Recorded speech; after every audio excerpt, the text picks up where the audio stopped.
وہ کیتھولک عیسائیت کو بھی اپنے ہاتھ میں لے لیا ہے۔ چنانچہ پوپ صاحب نے فرمان جاری کر دیا ہے کہ ہمارے خداوند یسوع مسیح کے قتل کی ذمہ داری ان یہودیوں پر نہیں ہے، بری کر دیے گئے۔ 1900 برس کے بعد، بلکہ 2000 برس کے قریب ہو گئے، انہیں ایگزونریٹ کر دیا گیا، ایبسالو کر دیا گیا، ان پر ذمہ داری نہیں۔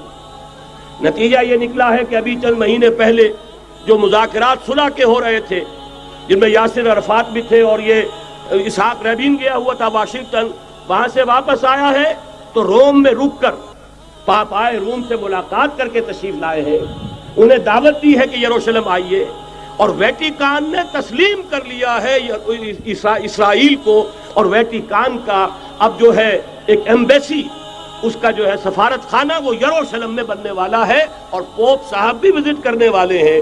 گویا کہ یہ گٹھ جوڑ اب مکمل ہو چکا، اب کہیں اس میں کوئی کمی نہیں رہی۔ اس یونائٹڈ فورس کے ساتھ یہ نیو ورلڈ آرڈر اس وقت عالم اسلام پر حملہ آور ہے۔ اب اس میں نوٹ کیجئے کہ اس وقت کی فضا ہے کیا۔ عالم اسلام میں سے عالم عرب ان کے شکنجے میں جا چکا، کیوں بنا کر کھڑے ہوئے ہیں اسرائیل کو ماننے کے لیے اور سر تسلیم خم کرنے کے لیے۔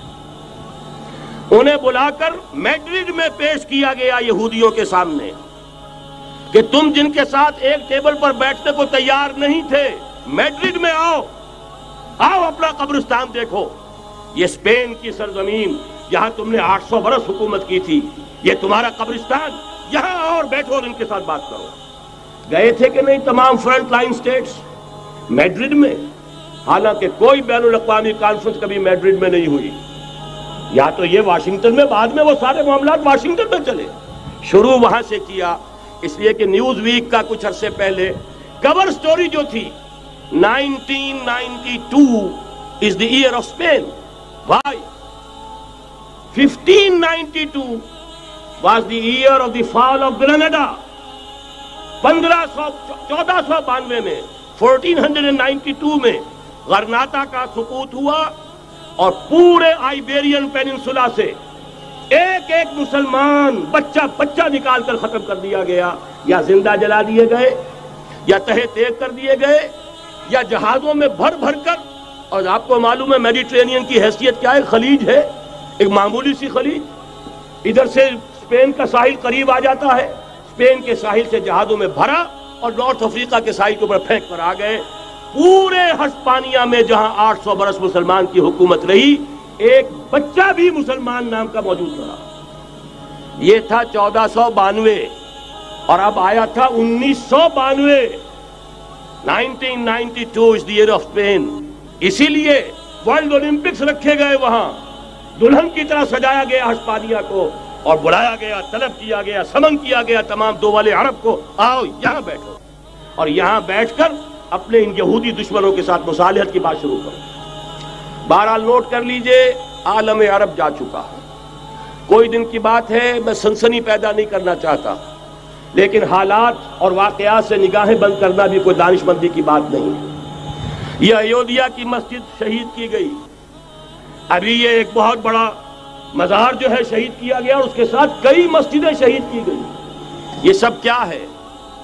یہ مسلمانوں کی نفس دیکھی جا رہی ہے کہ کوئی غیرت اور حمیت نام کی کوئی شے باقی ہے۔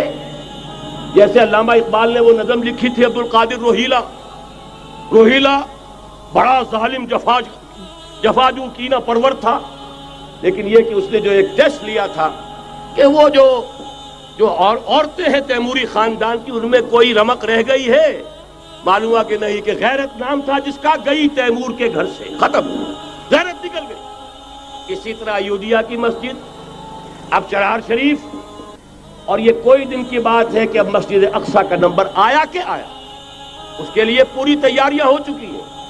یروشلم کا مشرقی حصہ خالی کرایا جا چکا ہے، اس کے اندر اب پورا تسلط یہودی کر رہے ہیں، یہاں تک کہ اب کے یاسر عرفات صاحب نے بھی کچھ نہ کچھ جو ہے احتجاج کی بات کی ہے، حالانکہ اب تک ہر بات مان کر منقار زیر پر تھا، لیکن یہ کہ ایک وقت آتا ہے آخر کار اسے بھی کچھ بولنا پڑ گیا ہے۔ لیکن یہودی اب پیچھے قدم ہٹانے والا نہیں ہے۔ ان کا تھرڈ ٹیمپل، تیسری مرتبہ ہیکل سلیمانی تعمیر ہونا ہے۔ نوٹ کر لیجئے، ان کے لیے وہ وہی کچھ ہے جو ہمارے لیے کعبہ ہے. ان کے لیے ہیکل سلیمانی بالکل وہی حیثیت رکھتا ہے جو ہمارے لیے کعبہ. وہ ہیکل سلیمانی ایک مرتبہ پہلے نبوکدنضر کے ہاتھوں مسمار ہوا، پھر سن 70 عیسوی میں ٹائٹس کے ہاتھوں مسمار ہوا. سن 70 کے بعد آج 1995 میں کتنے برس ہو گئے؟ پورے 1925 برس ہو گئے کہ ان کا کعبہ زمین بوس پڑا ہوا ہے. اب تک تو ان کا بس نہیں تھا، اب تو بس ہے کہ نہیں؟ اب ان کی حکومت ہے کہ نہیں؟ اب شاہ حسن ہو چاہے شاہ حسین، ان کے نوکر اور چاکر ہیں یا نہیں؟ اب انہیں ڈر کس کا ہے؟ لہذا کوئی دن کی بات ہے مسجد اقصی شہید ہوگی اور ٹیمپل کی تعمیر شروع ہوگی. یہ تو بہرحال ایک نقشہ ہے. اگلا نقشہ آپ کو بتانا چاہتا ہوں، ایک دوسری تصویر ہے. یہ تصویر ہے زمینی، ایک تصویر ہے آسمانی. وَمَكَرُوا وَمَكَرَ اللَّهُ وَاللَّهُ خَيْرُ الْمَاكِرِينَ. انہوں نے اپنی سی تدبیریں کی، اللہ نے اپنی تدبیر کی، اور ظاہر بات ہے اللہ کی تدبیر سے بہتر تدبیر کس کی ہوگی؟ چنانچہ یہودیوں کی سازشیں اس وقت بھی ناکام ہوئی تھی یا نہیں؟ ظاہر بات ہے جاء الحق وزهق الباطل ان الباطل کان زہوقا. لہذا یہ آیتیں دونوں اعلان کر رہی ہیں کہ یہودیوں کی سازشیں بالآخر ناکام ہوں گی اور دین حق کا بول بالا ہو کر رہے گا. یہ تو ان آیتوں سے ظاہر ہے. یریدون لیطفئوا نور اللہ بافواہہم واللہ متم نورہ ولو کرہ الکافرون. یریدون ان یطفئوا نور اللہ بافواہہم ویابى اللہ الا یتم نورہ ولو کرہ الکافرون. هو الذی ارسل رسولہ بالہدى ودین الحق لیظہرہ علی الدین کلہ ولو کرہ المشرکون. اللہ نے تو بھیجا ہی ہے اپنے رسول کو اس فیصلے کے ساتھ اور یہ ذمہ داری اور مشن دے کر کہ جو دین حق آپ کو دے کر بھیجا جا رہا ہے اسے غالب کیجئے، نافذ کیجئے، قائم کیجئے. اس مشن کے ساتھ بھیجا جا رہا ہے اور وہ بہرحال آیا جاء الحق وزهق الباطل ان الباطل کان زہوقا. لیکن نوٹ کرنے کی بات یہ ہے، ذرا یہاں تھوڑا سا تحمل کے ساتھ غور کیجئے گا، کہیں میرے خلاف کوئی فتویٰ دینا شروع کر دیں. کیا حضور کا مقصد بعثت اس وقت مکمل ہو گیا تھا؟ ایک درجے میں ہو گیا کہ جزیرہ نما عرب پر اللہ کے نور کا بھی اتمام ہو گیا، اللہ کا دین بھی غالب ہو گیا. ہو گیا کہ نہیں ہو گیا؟ لیکن کیا محمد الرسول اللہ صرف عرب کے لیے بھیجے گئے تھے؟ قرآن کہتا ہے ببانگ دہل وما ارسلناک الا کافۃ للناس بشیرا ونذیرا. اے محمد صلی اللہ علیہ وسلم، ہم نے نہیں بھیجا ہے آپ کو مگر پوری نوع انسانی کے لیے بشیر اور نذیر بنا کر.